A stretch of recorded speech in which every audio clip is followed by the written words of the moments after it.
TC4 Noticias, el informativo diario de Comarca TV. Yo soy José Luis Di Lorenzo y paso a contarles las novedades.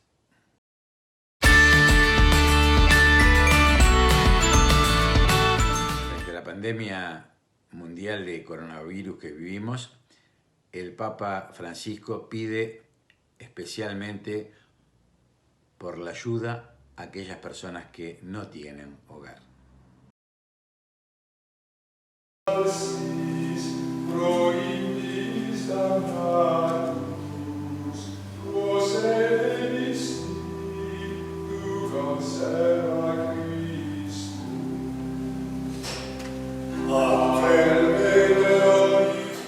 Preghiamo oggi per coloro che sono senza fissa dimora in questo momento dove ci chiede di essere dentro casa. Perché la società, gli uomini e le donne si accorgano di questa realtà, li aiutino e la Chiesa li accolga.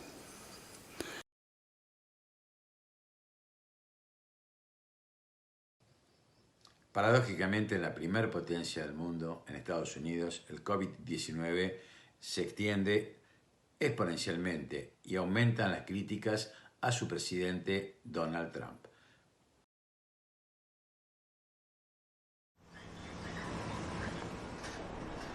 El hospital de Elmhurst, el epicentro del estado epicentro del coronavirus, Nueva York. Salas abarrotadas de camas, los positivos que aumentan minuto a minuto y largas colas de pacientes esperando ser atendidos. Es el resumen y el retrato de la situación del colapso que la pandemia del COVID-19 ha dejado en Estados Unidos.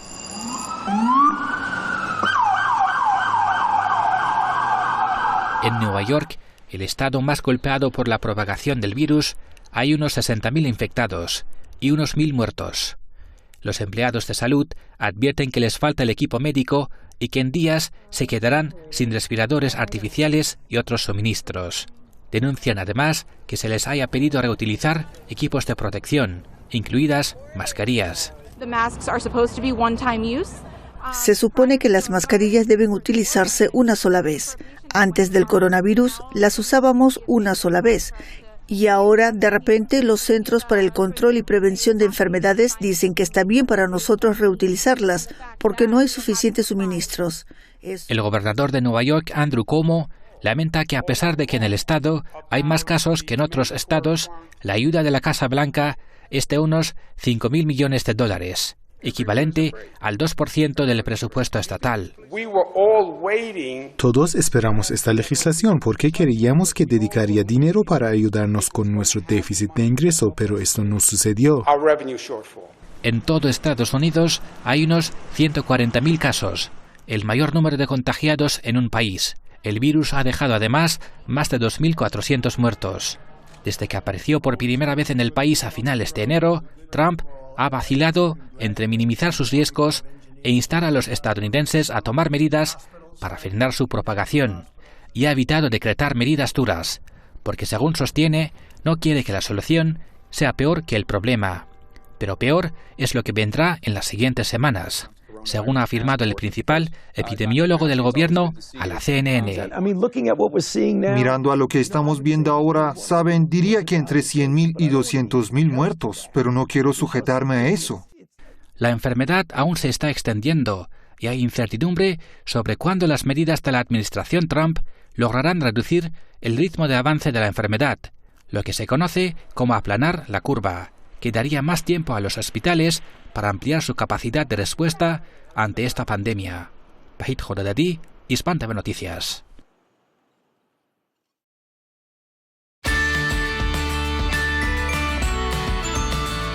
La secretaria de Acceso a la Salud, Carla Bisotti, nos cuenta que el 2 de abril se podrá analizar el impacto de la medida de distanciamiento social, de aislamiento, que propuso el gobierno nacional.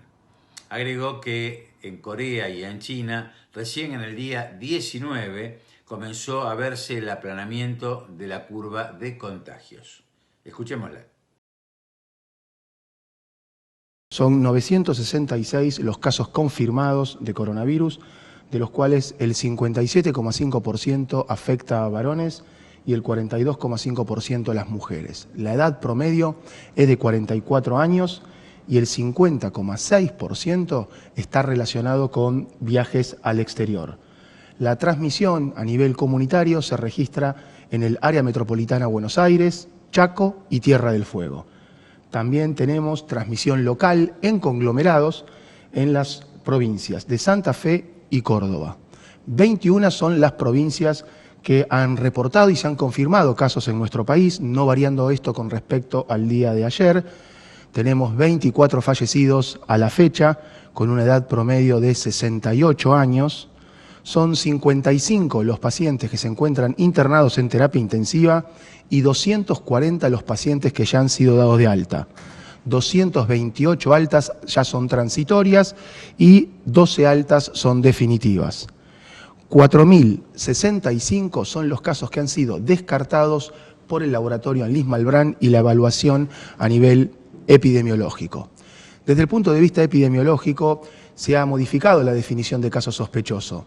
Continúan los síntomas cardinales, los más importantes, la presencia de fiebre, junto a tos, dolor de garganta, dificultad respiratoria y el antecedente en los últimos 14 días de haber tenido un contacto con un caso confirmado de coronavirus, el haber tenido en los últimos 14 días un historial de viaje fuera del país o en los últimos 14 días haber tenido una estadía o ser un residente de las áreas en donde existe transmisión a nivel local, comunitaria y conglomerado, como hemos comentado.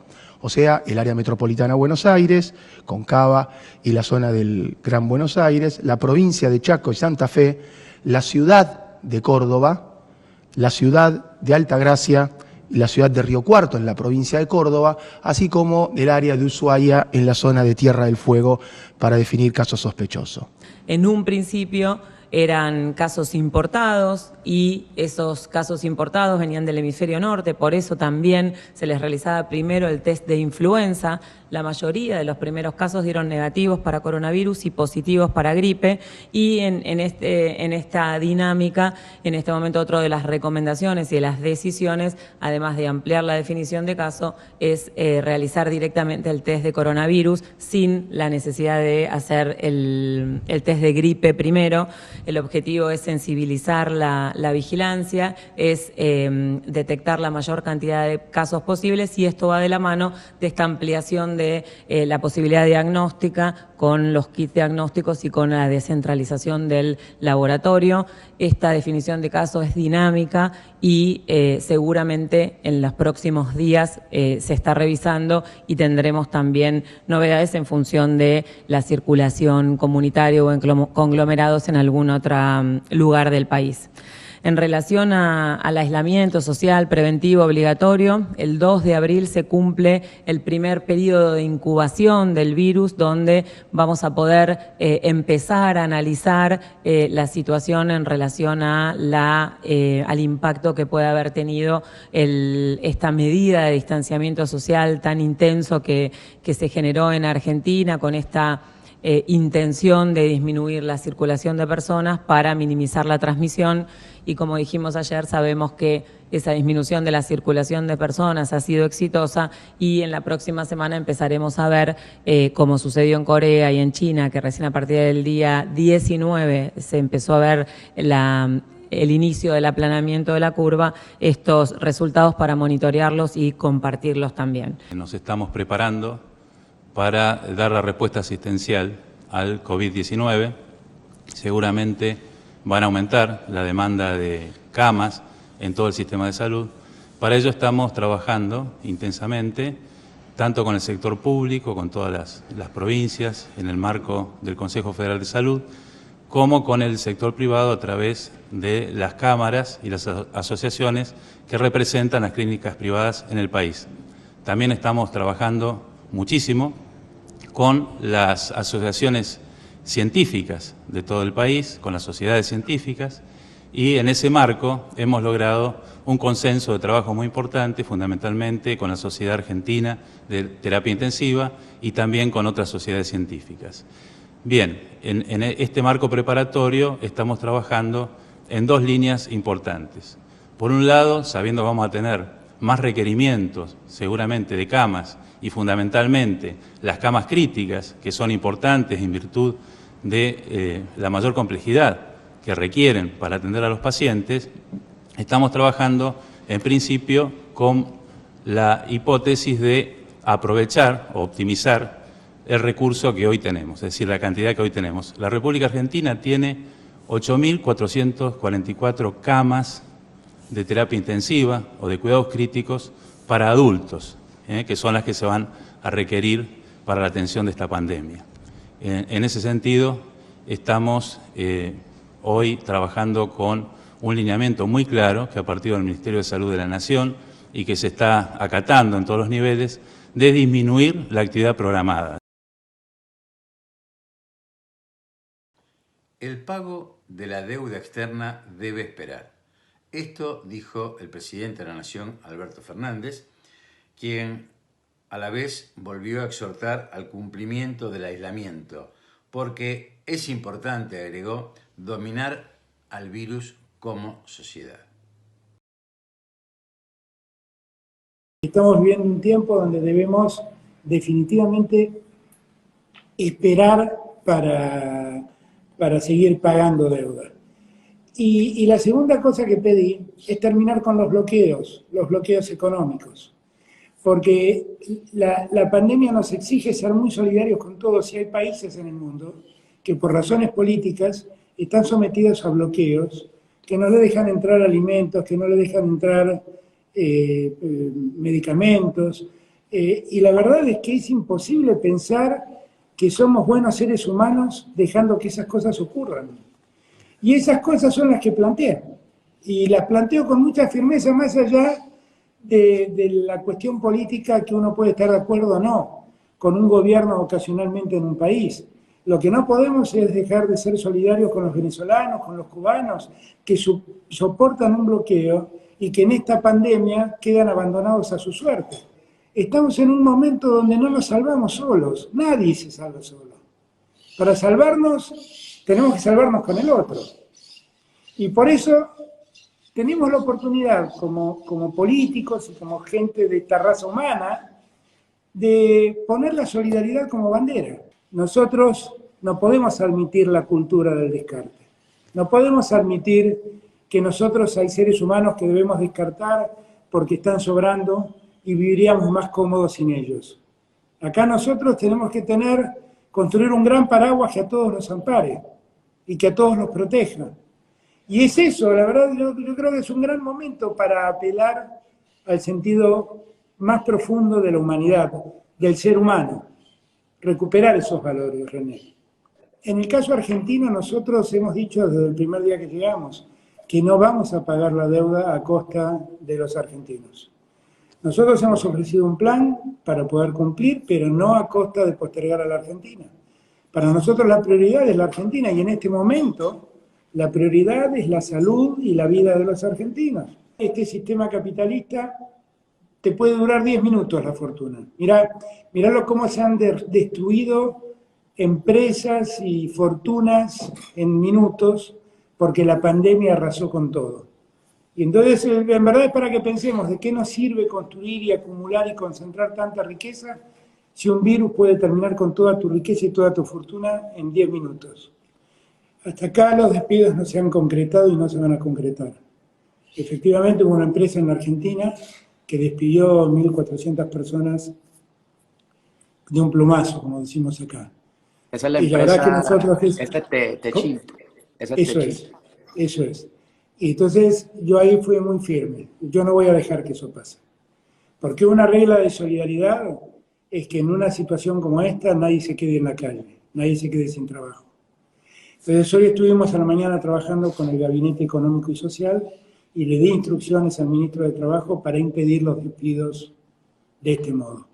y vamos a cuidar durante los meses venideros el trabajo de los argentinos. Nosotros estamos trabajando con una lógica. La lógica es ponernos en una extensa cuarentena para darnos tiempo a organizarnos. La cuarentena, que es el encierro en sus casas, pedirle a todos que se queden en sus casas y se cuiden y no se vinculen a otras personas, con eso lo que estamos logrando es que el virus vaya más despacio de persona a persona.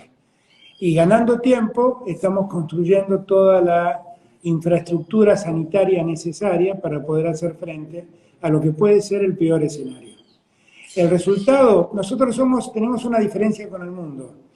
Fuimos los primeros en ordenar una cuarentena obligatoria apenas conocimos la existencia del virus. Y hasta acá los resultados parecen ser buenos. Uno, vuelvo a repetirte, pelea contra un ejército invisible, entonces uno no puede quedarse tranquilo, pero los primeros resultados parecen decir que nosotros estamos dominando al virus. Lo importante es que vos domines al virus como sociedad y no que el virus te domine a vos. Lo que sí sabemos, y yo lo sé de Italia porque me lo comentó en su momento gente de Italia, es que en realidad el encierro, la cuarentena, a veces provoca muchos casos de violencia de género, violencia familiar, muchos casos de femicidios, lamentablemente, y también para la gente que está sola y deprimida, muchos casos de suicidio. Y nosotros tenemos que evitar las tres cosas. Las mujeres en Argentina que son víctimas de la agresión de un hombre o de su pareja, tienen un teléfono donde llamar para pedir auxilio e inmediatamente el auxilio lo tendrán.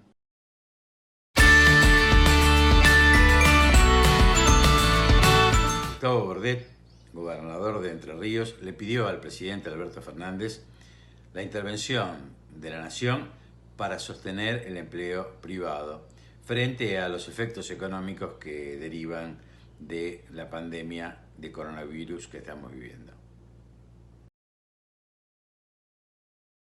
En el día de ayer he tenido una videoconferencia con el presidente de la Nación, doctor Alberto Fernández, junto a todos los gobernadores de la República.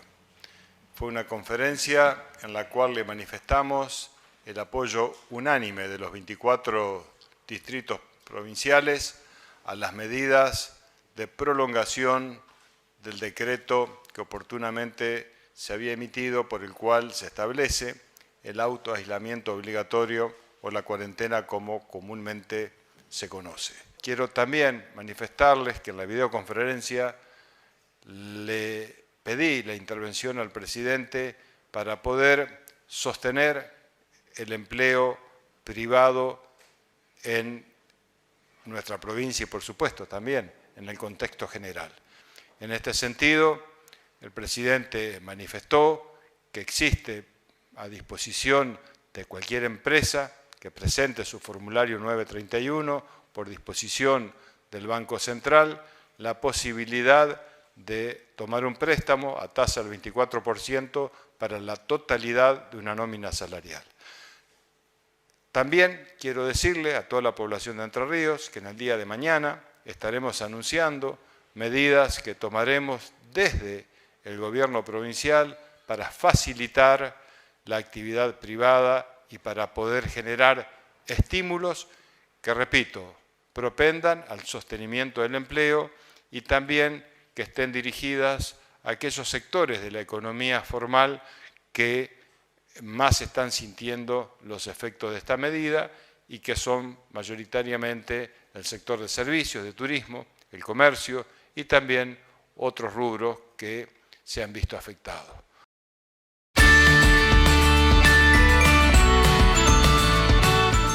Ahora damos paso a nuestros columnistas, dando comienzo con la doctora Graciela Zavala, médica, quien nos aconseja y recomienda por qué debemos cuidarnos quedándonos en casa.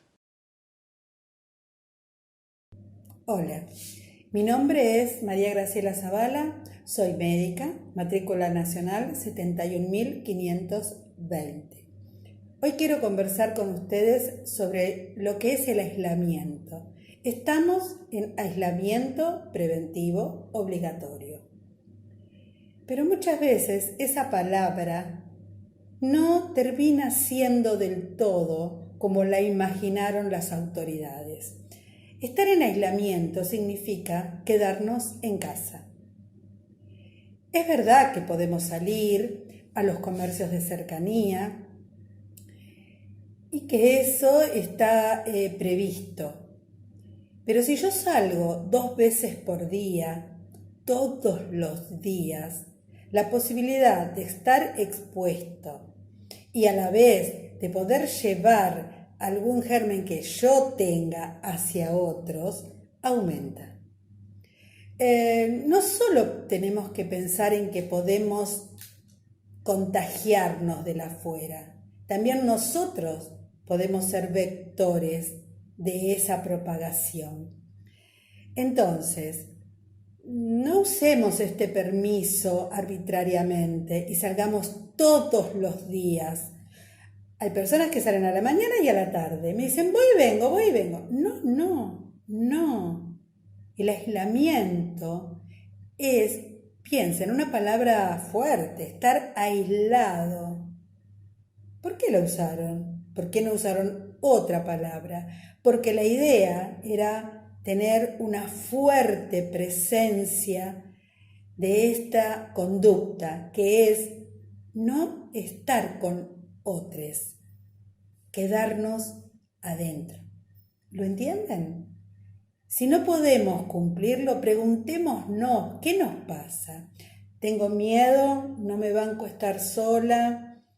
Me entristezco, necesito el aire libre, me siento encerrada. Y trabajemos sobre eso, pidamos ayuda, no solo por las redes, hablemos por teléfono, conversemos con el vecino de enfrente por la ventana sin salir, desde una terraza, desde un balcón, pero no salgamos indiscriminadamente, ¿de acuerdo? La prevención obligatoria depende de todos nosotros, ¿de acuerdo? Hagamos el esfuerzo, cuidémonos.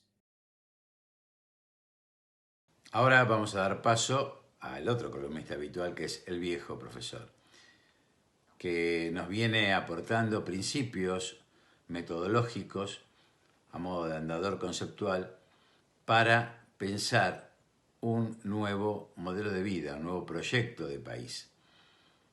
Principios que enuncia de una manera muy sencilla, sin pretensión técnica, porque justamente el objetivo es que entre todos los pensemos y no sea algo acotado o limitado a iluminados. Qué interesante. Decíamos hoy que Alberto Fernández, nuestro presidente, dijo que la deuda externa debe esperar. Hoy el viejo profesor nos va a hablar de cuál es el enemigo del proyecto. Escuchémoslo. Cada proyecto nacional determina, o mejor dicho, decide a quién hay que considerar como enemigo. En el proyecto colonial o de la Argentina hispana, el enemigo era el rebelde. Para el proyecto independentista lo será el godo y la dominación española. Mientras que en el proyecto del 80 el enemigo es el desierto, según Alberdi, o la barbarie, según Sarmiento. Lo no querido. El enemigo que hoy enfrentamos es una herencia de violencias que incluye una deuda externa que nos esclaviza. Quien nos esclaviza es el enemigo del que hemos de librarnos. Así, si se carece de proyecto de país, no se sabe quién es el enemigo.